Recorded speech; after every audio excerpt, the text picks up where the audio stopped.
What are chakras?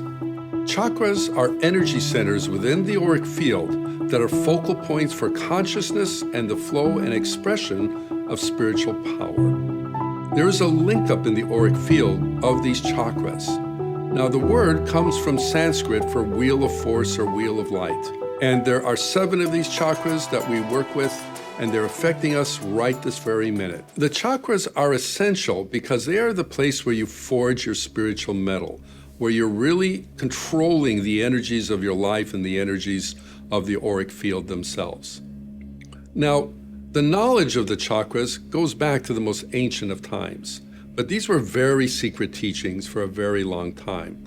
The modern understanding, where it came more to modern awareness, came much more recently. The Theosophists were one of the first to bring it to kind of world attention, and some of the Eastern masters that brought some of the sacred teachings to the West opened this up to a much larger audience. Theosophy and Helena Blavatsky brought this awareness that there were these chakras. There was a seminal book by Arthur Avalon, and he searched 50 years to find a teacher in the East that would even talk about this. And when those books and those writings came out, then knowledge of the chakras became more open. Some of the great Eastern teachers that came to the West and brought this knowledge with them, and suddenly the chakras became more well known. But we must remember there's still a very sacred study, and there's a lot of misunderstandings about the chakras and what they do. Now, one of the things to understand, and this can be a little bit confusing, is there's actually more than one chakra system in our consciousness. In this video, we are going to focus on the master chakras. These are the chakra system and the chakras that are controlling all the other ones. Now, these actually look like planets. They're spherical. They're deep inside the aura in the body, and one is actually even above the head. And by working with these, you're going to really make effective changes in your life. Now, they're already active. This idea of a chakra could be closed down. That'd be like saying one of your organs stopped working. You'd be dead. So they're active in you constantly, but the idea is you can start working with them in a more conscious way to help focus your consciousness and the tremendous spiritual powers that are moving in and out of the chakras every day of your life. Now, we're going to focus in this video on 4 fundamental chakras because they're so integral to what's going on with you right now, and understanding just even their placement in your auric field, what they do, will already empower you to understand how to work with these forces in you. Now, the first one we'll focus on is the mental center. Now, you can call them chakras or centers. In our spiritual work, we tend to use the word center, that energetic nucleus of consciousness and power. So in the upper part of your head, kind of where the forehead is here, deep inside, there is a spherical chakra. It's gold in color with a white nucleus that is the nucleus of your conscious thinking self. This is not the third eye that's so famously talked about, in the same way that your eyes and brain are not the same organ, even though they're close to each other. The mental center is sort of the command center within the body. It's the highest chakra point within the physical form itself, and it is the nucleus of your conscious thinking self. Think about this for a moment. It is your mind. The brain is not the mind. The brain is the instrument of the mind. The actual thinking, the actual creation of thoughts happens in the mental center. So this is a tremendous seat of consciousness and power. Your free will is expressed here. Your awareness of things is expressed through here. The Hermetic sciences and many of the mystery traditions focus so much on the mind because as you get this part of you under control, well, everything else will move along where it needs to. So what you're thinking right now is radiating powers and energies from this chakra right now, corresponding to the quality of those thoughts. So it's important to enlighten the thinking. If you're preoccupied with disturbing thoughts and distresses right now, that's clouding that mind. It's creating dark energies in the mental area. And of course, it's making it harder to think clearly. So take care of your mind. Take care of your mental powers. They are precious to you, and you need them for everything that you're doing. Now, another chakra point is in the throat, and appropriately called the throat center. Now, interesting, why do we have, also it too is a spherical chakra deep inside the throat, and it's got a blue diamond nucleus in there. And why have a chakra point in the throat? Well, we know this is where the voice box is, that we speak through the voice box, and we know that when we physically speak, there is the sound waves are going through the atmosphere, and the eardrum of the listening ear is picking up on it, or the microphone in this case is picking up the physical vibrations that are going into the microphone, converting it to electrical energy and getting recorded and so forth. But that's only one part of speaking.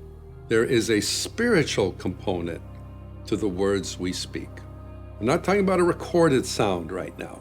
I'm talking about you. When you speak, yes, there's the physical sound coming out of you, but there is a spiritual power also going out, corresponding to the quality of the words you are speaking and the intention of the words you are speaking. That means we create with our words. In brief, speak words of what you actually want to see happen in your life, because you are sending a spiritual vibration into the vibrated ethers that will get that energy in motion. If you are saying, oh, I hate this person, I hate this job, I hate my life, if that's what you're saying, that's the energy and the intent that you're putting out from here. You are putting a disturbing energy out into the vibrated ethers. It's not just the words, it's the vibration moving with them. And that's going to start an activation of something that you don't want. So if you don't have something constructive to say, don't say anything. Take care of this part of you. In the Warriors, they said, loose lips sinks ships. Well, loose talk disturbs our own life. So we've got to be careful of this part of us. Your words have weight. They have spiritual weight. So you want to speak with clear intention, and you want also what? There to be a positive energy here. If I'm angry at somebody and I'm lashing out at that person, there's a disturbing energy going out there. If I'm trying to, con somebody, again, there's a disturbing energy going out with that. Even if I'm appealing to be very nice with my words, but my intention is not so nice, that's all going to come through with this chakra here. So this is a very, very creative center of us, of expression. Think how much in your life, decisions you make, things you're doing based on words spoken. It's a lot, right? So this is a very vital center that you need to use in a very creative, positive way. Now, the next chakra point I'd like to talk about is the heart center. In our mystical work, we call it the Hermetic Center, part of a great Hermetic tradition. The heart chakra is in the middle of the chest. It is the largest of the four chakras we're talking about. And it has it's again a golden sphere of light deep inside the body, inside the auric field. And it's got an emerald nucleus in it. Emerald in the auric field is the energy of balance and harmony. And from the point of view of the auric field, your heart center is the energetic nucleus of all your world affairs, all the activities of your life. Everything that's going on in your life is making an energetic connection in this part of you. Think about that for a moment. Everything going on in your career, everything going on in all of your relationships, everything you're going on even in your finances, all of it is making an energetic connection here. Because again, from the auric point of view, it takes power to create anything in life. So what you're projecting out from your heart by the things you are doing is moving that energy in motion. If you're seeing parts of your life that aren't the way you want them, that's a place to start changing through the heart center, through the things you are doing. Now, there are many energies moving through here because We're not just juggling one or two balls. We got a lot of things going on in our life. So one of the key foundational aspects of this chakra is balance. That emerald hub is there to try to keep our life stable. Notice things may be going fine, and then you get some bad news or something distressing happens.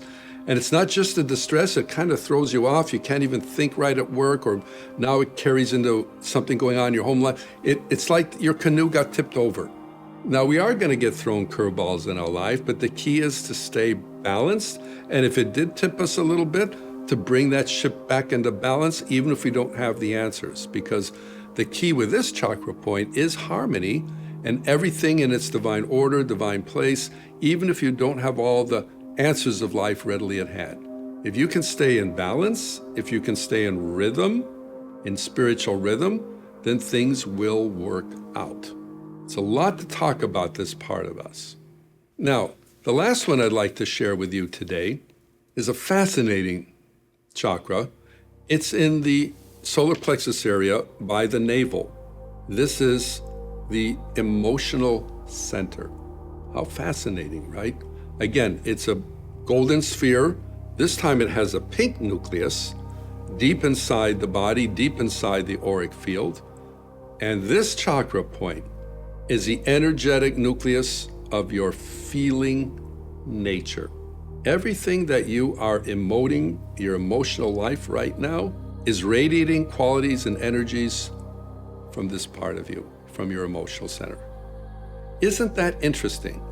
We know our thoughts and feelings are very intertwined, but in the aura, they are in completely different places. The mental center is up here by the head, emotional center is down by the navel, and they have completely different laws of operation. They're meant to work in complete harmony with each other, but they need to work together. And we need to understand how the emotions work differently than the thinking. Generally speaking, of those 4 chakras that I just spoke of right now, the one that usually needs the most work is the emotional center. It's usually, not all the time, the weakest of the 4 chakras, because we don't always understand how emotions really work. And we could be very smart, but boy, you say something to that person that's so smart and boom, they're in an emotional tirade. That shows a weak emotional nature, meaning we got to work more with this part of us, understanding that the emotions feel, that's their job. That's not their job to do the thinking. The mind is meant to do the thinking. The emotions give power to the thought, and that propels you into action. And that's how the system works. One other point I'd like to bring out to help you now start tuning in to your chakras, these 4 chakras. Now, they're active right now as we're speaking about them. And as I mentioned before, they are the first place you're going to make changes in your aura so that you can make changes in your life. And the more you work with these, of all the facets of the auric field, undoubtedly the ones we get to know the most are these 4 chakras. If you want to learn more about the chakras, check out our award-winning best-selling book, Change Your Aura, Change Your Life. And if you want to dive even deeper into working with the chakras in your aura, check out our course, Change Your Aura, Change Your Life at spiritualarts.org.